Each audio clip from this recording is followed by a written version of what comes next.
how you doing? Oh, sorry. 6 feet. As I'm seeing the landscape of fitness change, as we're going from these physical structures, we have these brick and mortar buildings where people would join in and we'd have amazing sessions. We'd have that environment where it just charged people to do their very best. All the things that we've done here at Fitness Lying Down, the system that we followed, it's made it kind of easy for us to transition. It's not the same experience. It's not going to be the most optimal, but it's the best that we can provide. Now, the one thing I want to talk about today is body weight. So we're all going home, and a lot of us don't have those gym settings in our home, let alone space. I mean, I'm seeing people do some creative things with space so they can get an effective workout in. But when it comes to body weight, a lot of people, they poo-poo body weight. Poo-poo? Poo-poo? Poo-poo? They poo-poo body weight because they think it's easier, right? I don't have any load on me. This is going to be easy. But I'm going to tell you what, body weight can be more intense than using any external load. See, when we use load at Fitness Lying Down, we're using that for, a lot of it is a feedback mechanism because it's going to help people's posture. But what do I mean by that? Hold that thought. I'm doing this video, we got like 30 seconds of squats, as many squats as you can, and I'm going through, and all of a sudden my squats are compromised. They're not very good. So what we do here at Fitness Lying Down, and you know what we do at Fitness Lying Down, is we use our ultimate sandbags. As we grab onto that bag, we break that bag. Now notice how my squat is a lot more optimal and safe because of that load. How can I create that without an ultimate sandbag at home? That's a great question. First of all, you gotta be thinking about your feet. That bag, that grip, when I grab onto the bag like so, my feet automatically become engaged. So I want you to grab the ground as hard as you can with those toes, break that floor apart. So now as I'm set up in this position, I'm going to drive my knees out.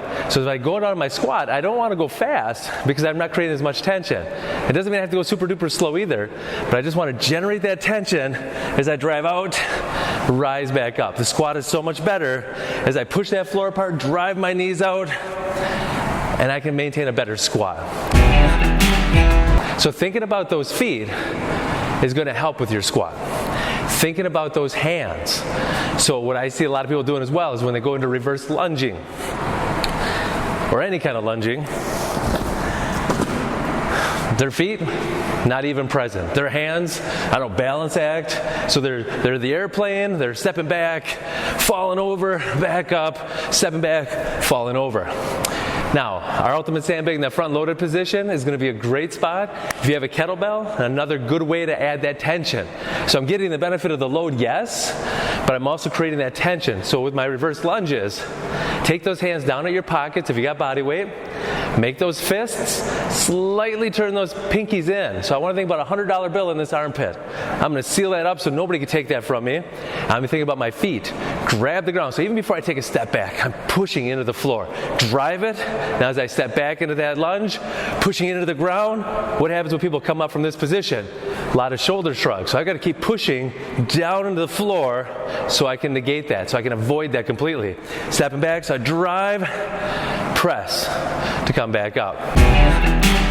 We think that load means it's going to be more intense, but how we use the load here is we use it for that feedback. We make certain that you get that full strength, that full core experience, so you're safe, and so you can be stronger as a result.